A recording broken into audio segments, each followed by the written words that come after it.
বিসমিল্লাহির রহমানির রহিম।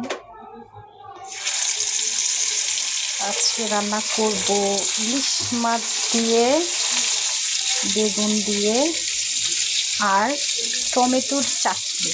এই চাটনিটা আমার ছেলে অনেক পছন্দ করে, তার জন্য ও রান্না করব। কারণ ও বেগুন খাবে না, ইলিশ মাছ খাবে না, তাই ওকে আজকে চাটনি খাওয়াবো।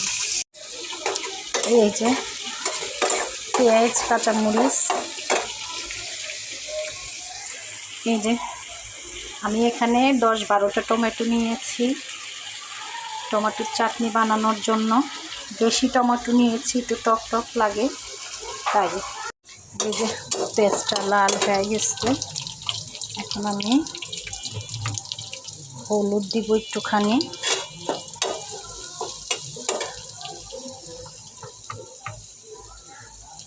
একটু মরিচ দেব।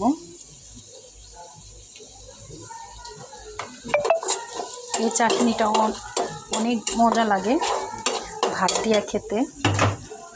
এই যে টমেটোটা পুরো ঢেলে দিলাম।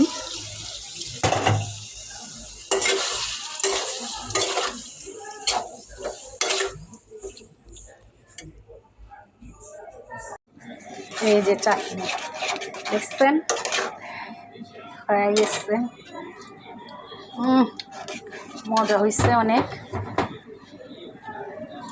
এই চাটনিটা থাকলে চলে। আমি আবার একটু লেবুর রস দিয়ে দিলাম, লেবুর রসটা দিলাম ঘ্রাণের জন্য, আর একটু টক টক লাগবো, ঘ্রাণ লাগবে তার জন্য।